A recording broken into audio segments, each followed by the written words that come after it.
जय श्री राम। प्रेम से बोलिए शनि महाराज की जय, हनुमान जी महाराज की जय।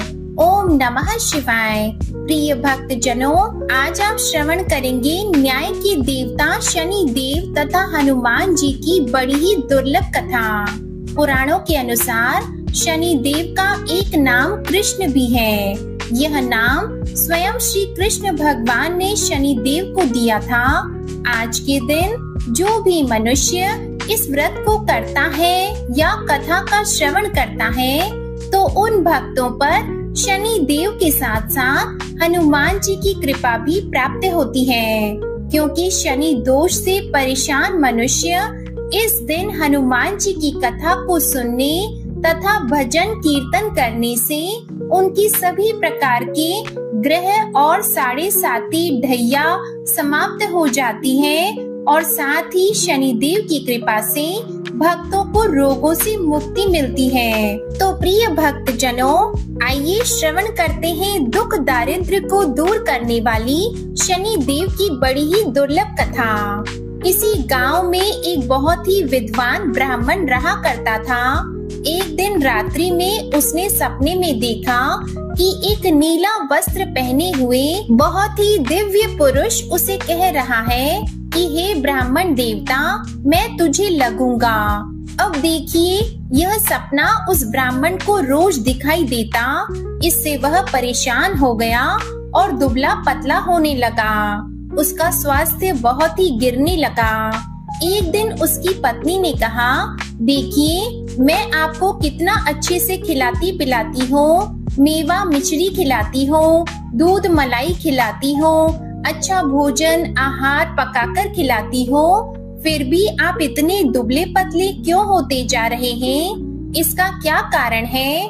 प्रिय भक्त जनों, उस ब्राह्मण ने अपनी पत्नी से अपना सारा हाल बताया कि मेरे सपने में एक नीले कपड़े पहने हुए बहुत ही दिव्य पुरुष आते हैं। वे मुझसे कहते हैं कि हे ब्राह्मण, मैं तुझे लगूंगा।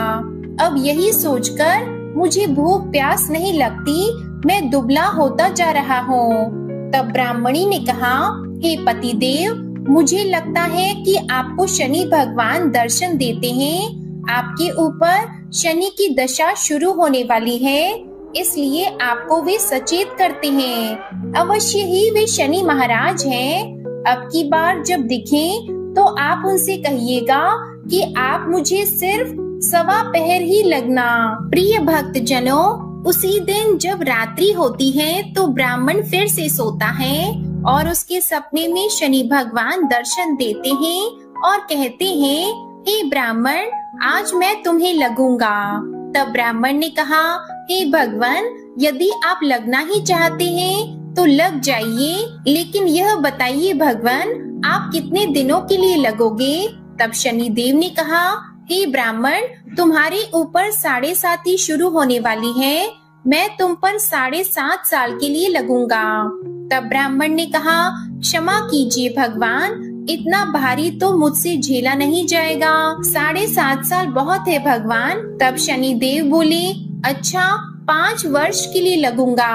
तब ब्राह्मण ने कहा, शनि महाराज, यह भी मेरे लिए ज्यादा है। शनि भगवान बोले, तो ठीक है, 2.5 साल का लग जाओ।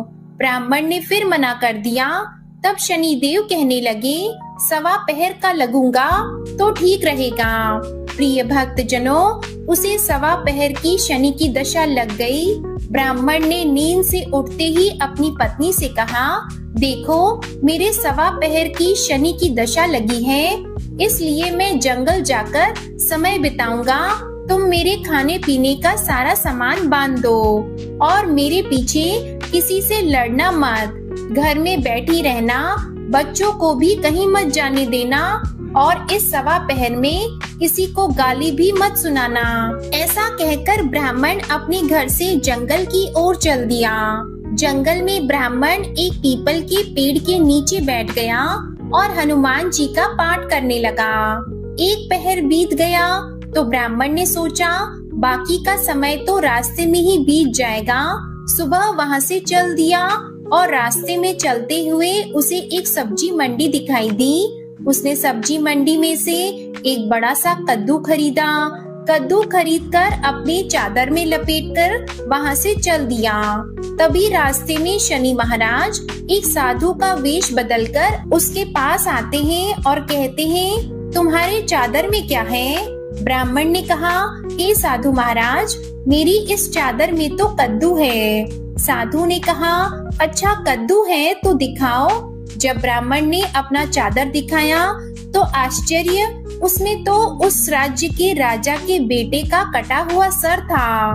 यह देखते ही साधु महाराज, जो कि शनि देव थे, उस ब्राह्मण को लेकर राज दरबार में पहुंच गए और राजा से कहने लगे, महाराज यह देखिए, यह दुष्ट दुराचारी आपके पुत्र की हत्या करके उसके सिर को काट के अपने चादर में लेकर घूम रहा था, इसे आप दंड दीजिए। प्रिय भक्त जनों, राजा ने जब सुना कि उस ब्राह्मण ने उसके पुत्र को मार दिया है, राजकुमार की हत्या कर दी है, तब राजा बहुत ही क्रोधित हुआ। उसने कहा, मुझे मत दिखाओ, मुझसे यह सब कुछ देखा नहीं जाएगा। हे सैनिकों, तुम इसे तुरंत ले जाओ और इसे सूली पर चढ़ा दो।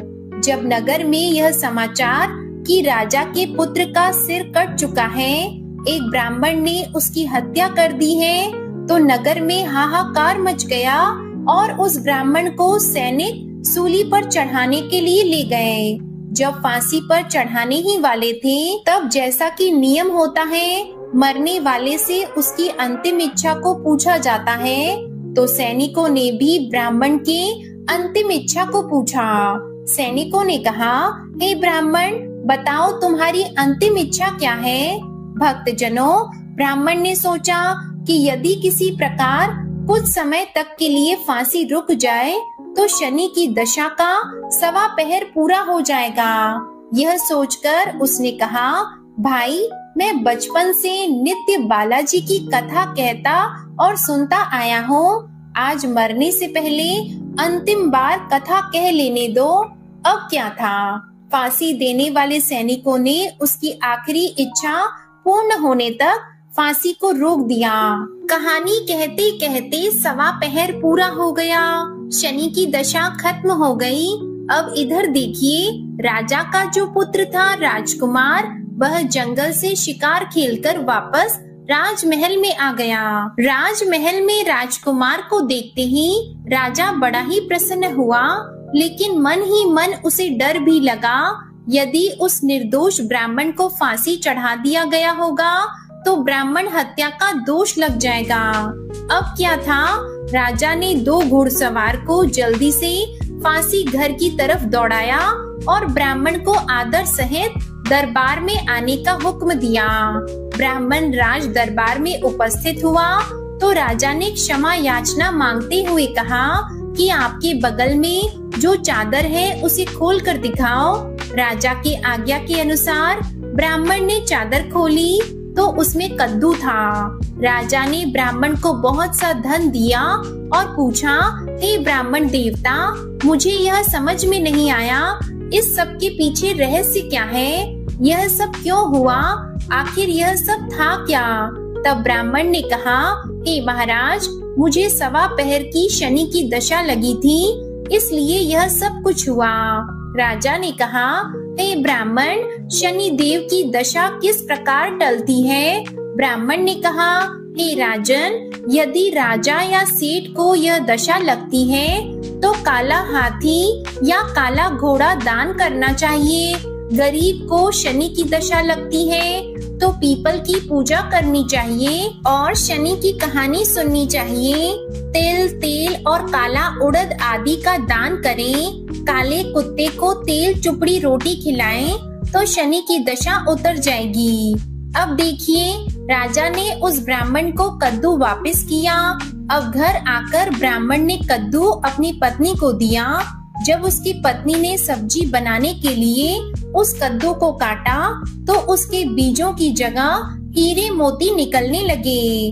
तब ब्राह्मणी ने पूछा, हे पतिदेव, यह सब क्या है? इसमें से हीरे मोती कैसे निकल रहे हैं? इसे कहाँ से लाए हैं आप? तब ब्राह्मण ने कहा, हे प्रिये, जब शनि की दशा लगी थी तो यह कद्दू कुंवर का सिर बन गया था, और जब दशा उतरी है तो शनि महाराज ने कैसे निहाल कर दिया, हमें माला माल कर दिया। हे शनि देवता, जैसे ब्राह्मण को शनि की दशा लगी वैसे किसी को भी शनि की दशा ना लगे। जैसे ब्राह्मण को धन दौलत मिला वैसे सबको धन दौलत मिले। कथा कहानी कहते सुनते होकार भरते सबको मिले। बोलिए श्री शनि देव की जय। ओम नमः शिवाय। प्रिय भक्त जनों, आइए अब सुनते हैं भगवान शनि देव की दूसरी कथा। यह कथा सुनने से भक्तों को मनोवांछित फल की प्राप्ति होती है।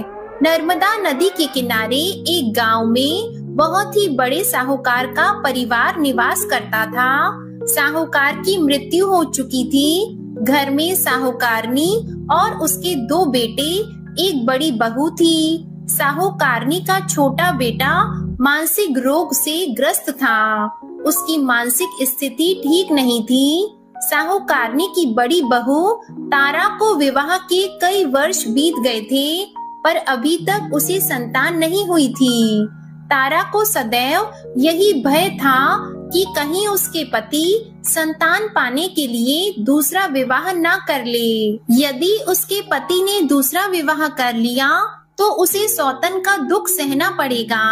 प्रिय भक्त जनों, इसी डर से तारा ने एक योजना बनाई और उसने अपने घर में काम करने वाली नौकरानी चंदा से अपने देवर चंदन का विवाह कराने के लिए अपनी सास साहूकारनी तथा अपने पति को मना लिया।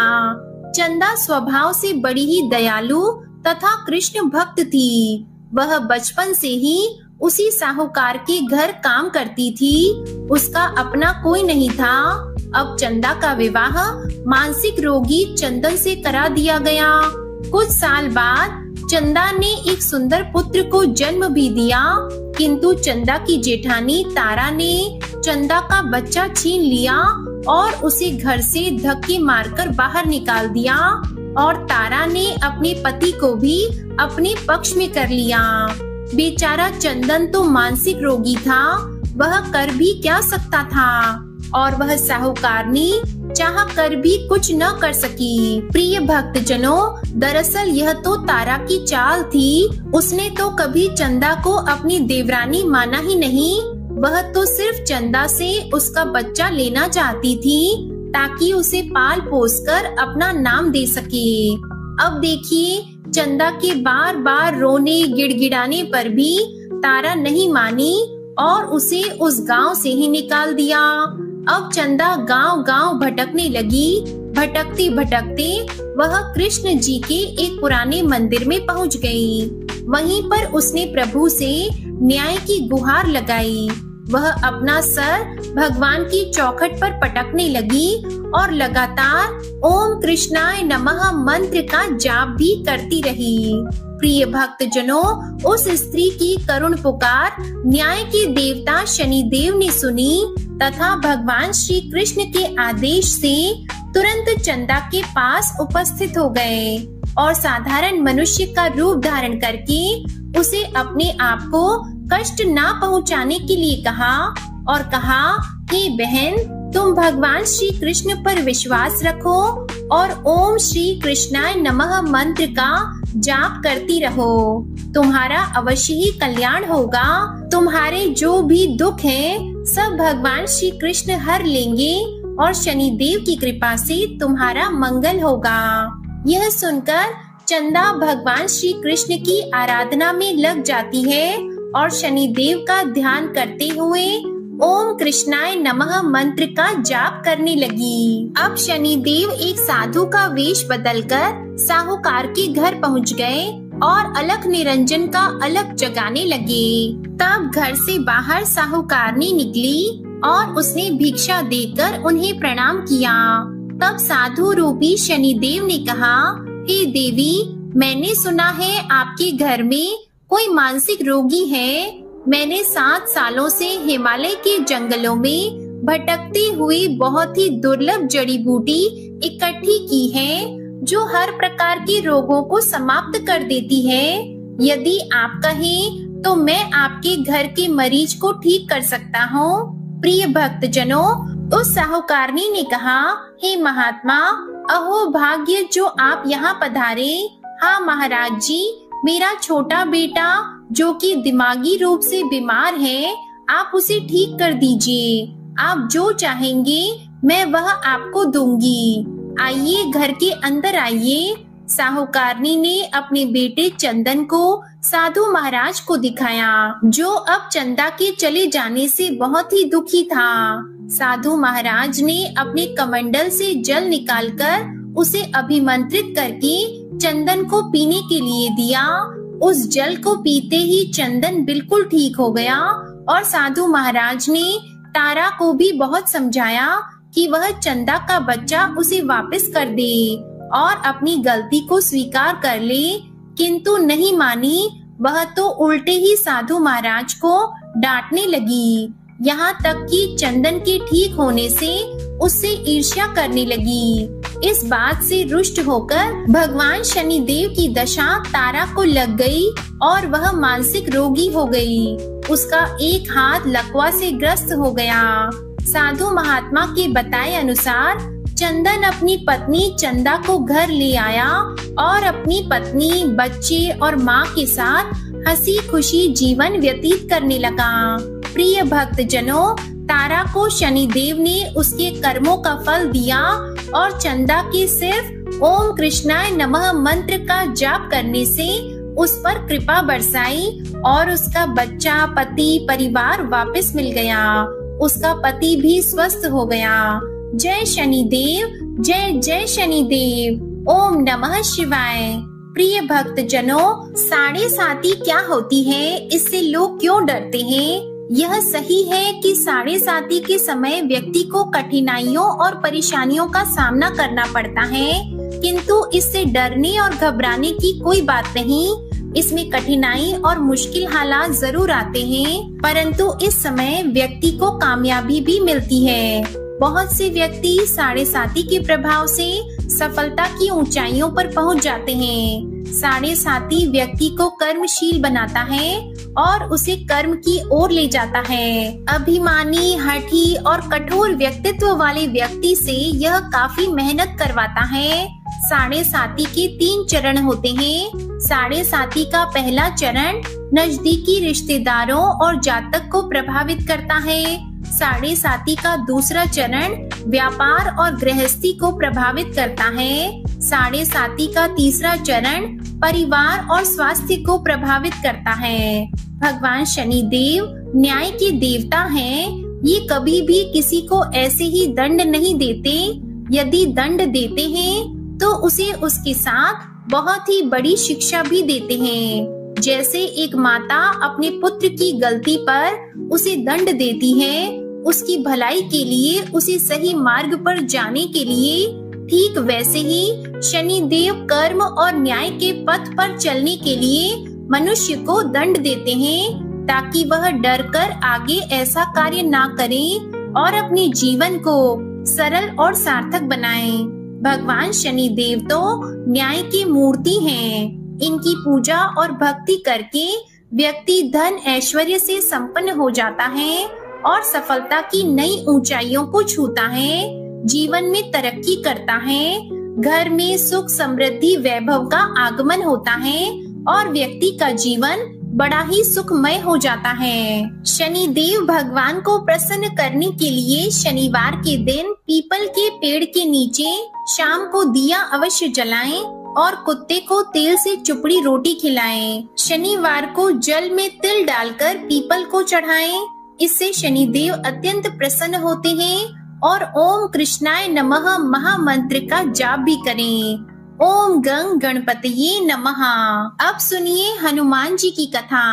पौराणिक कथा के अनुसार बहुत समय पहले की बात है। एक साहूकारनी थी, उसका बेटा और बहू थे। पति की मृत्यु युवावस्था में ही हो गई थी और इस तरह उस साहूकारनी का रोज का नियम था, वह हनुमान जी के मंदिर में जाती और साथ में हलवा, पूरी और चूरमा बनाकर ले जाती और हनुमान जी से कहती, कांधे सोटो लाल लंगोटो, हनुमान जी खायो चूरमे और रोटी। मैंने तुम्हें दिया जवानी में, तुम मुझे देना बुढ़ापे में। अब क्या था, पूजा करने के बाद वह साहूकारनी अपने घर आई तो उसकी बहू बोली, सासू जी तुम चूरमा रोटी लेकर कहाँ जाती हो रोज?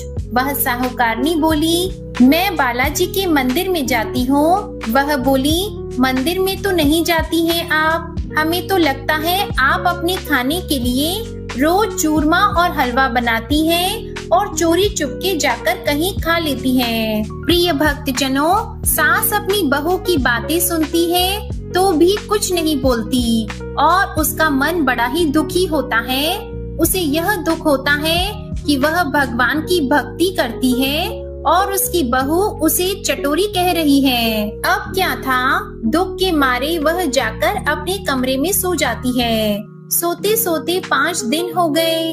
हनुमान जी सपने में आए और बोले, हे साहूकारनी, तूने तो जवानी में दिया है, मैं तुझे बुढ़ापे में देता हूँ। साहूकारनी बोली, हे हनुमान जी, आज तो आप मुझे खाने के लिए दे देंगे, लेकिन रोज कौन देगा? हनुमान जी बोले, हे साहूकारनी, मैं तुम्हें रोज दूंगा। अब क्या था, हनुमान जी की महिमा देखिए, उन्होंने साहूकारनी के लिए चूरमा रोटी हलवा पूरी दिया।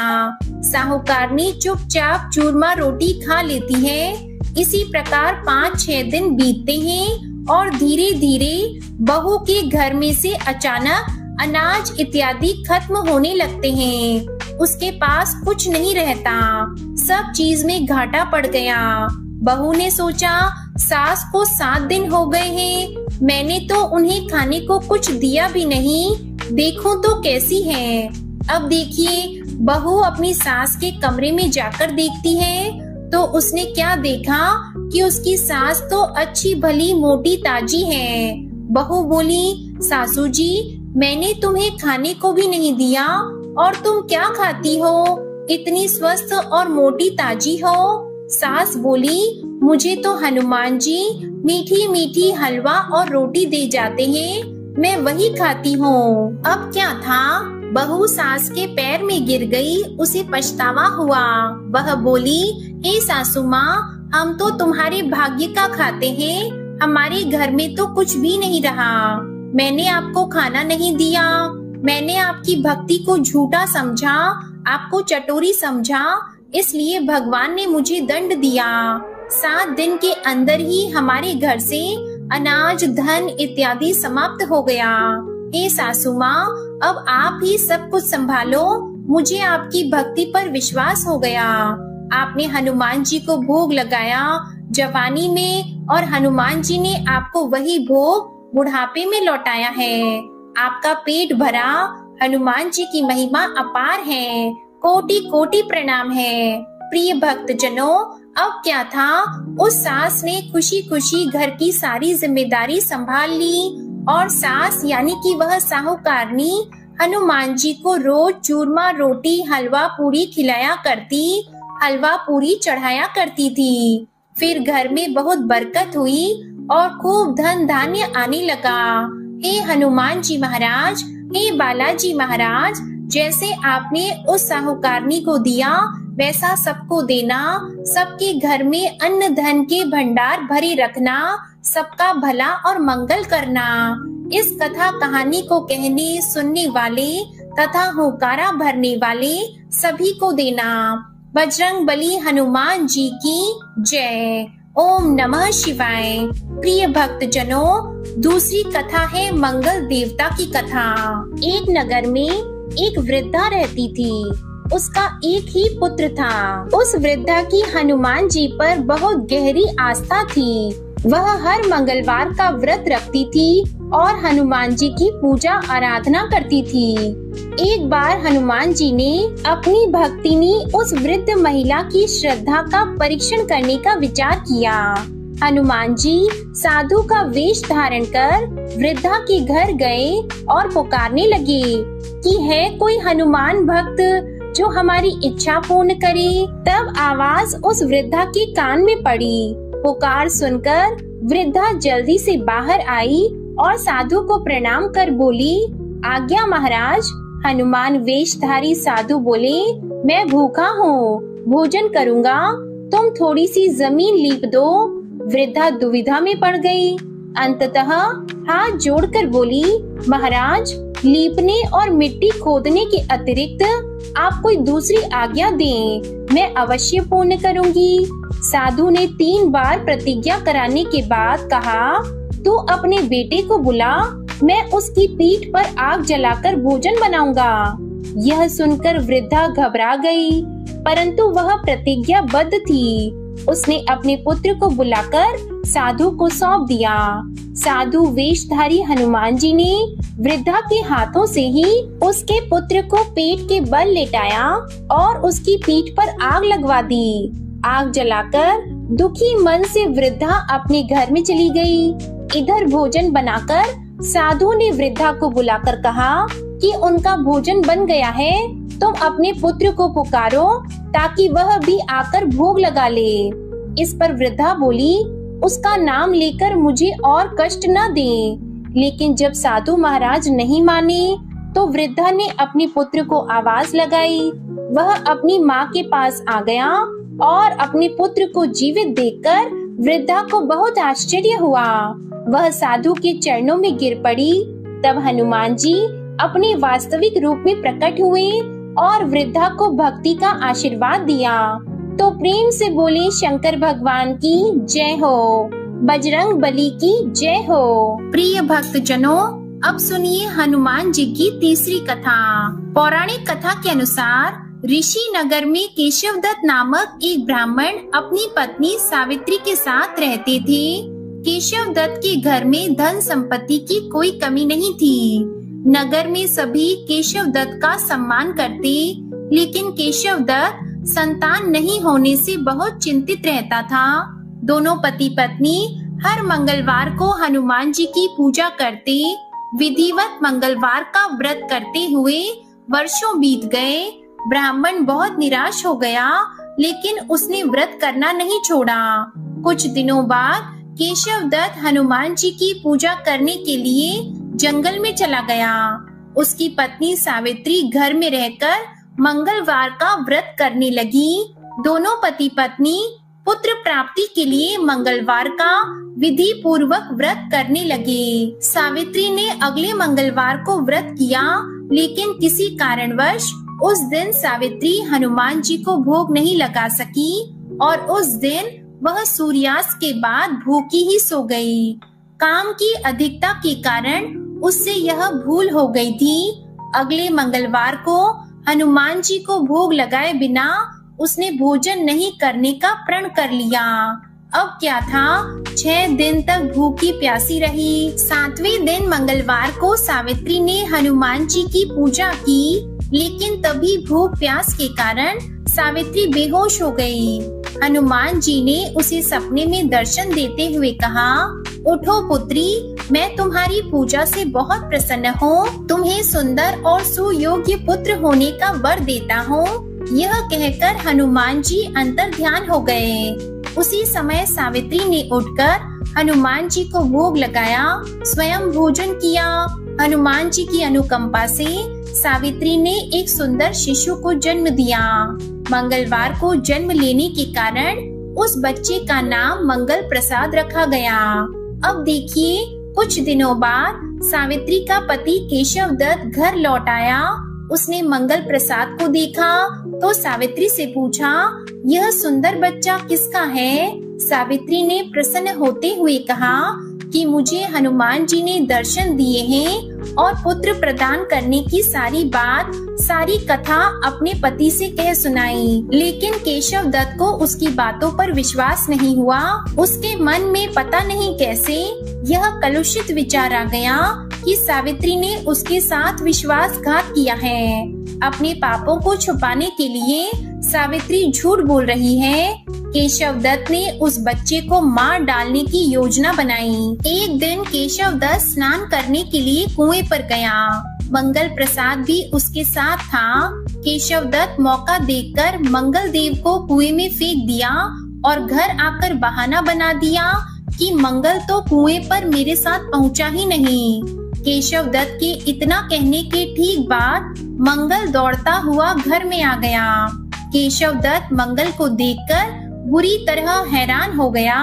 उसी रात हनुमान जी ने केशव दत्त को सपने में दर्शन देते हुए कहा, हे केशव दत्त, तुम दोनों के मंगलवार के व्रत करने से प्रसन्न होकर पुत्र जन्म का वरदान मैंने दिया था, फिर तुम अपनी पत्नी पर शक क्यों करते हो? उसी समय केशव दत्त ने अपनी पत्नी सावित्री को जगाकर उससे क्षमा मांगते हुए स्वप्न में हनुमान जी के दर्शन की सारी कहानी सुनाई। केशव दत्त ने अपनी बेटे को हृदय से लगाकर बहुत प्रेम किया। उस दिन के बाद सभी आनंद पूर्वक रहने लगे। मंगलवार का विधिवत व्रत करने से केशव दत्त के सभी कष्ट दूर हो गए। इस तरह से जो भी स्त्री पुरुष विधिवत मंगलवार का व्रत करके व्रत कथा सुनते हैं, हनुमान जी उनकी सभी कष्ट दूर करके घर में धन संपत्ति का भंडार भर देते हैं, शरीर के सभी रोगों को नष्ट कर देते हैं। प्रेम से बोलिए बजरंगबली हनुमान जी की जय। ओम नमः शिवाय। आप सभी पर शनिदेव और हनुमान जी की कृपा सदा बनी रहे। आज की कथा पसंद आई हो तो वीडियो को लाइक करके चैनल को सब्सक्राइब कीजिएगा और कमेंट में शनिदेव और हनुमान जी की जय जरूर लिखिएगा।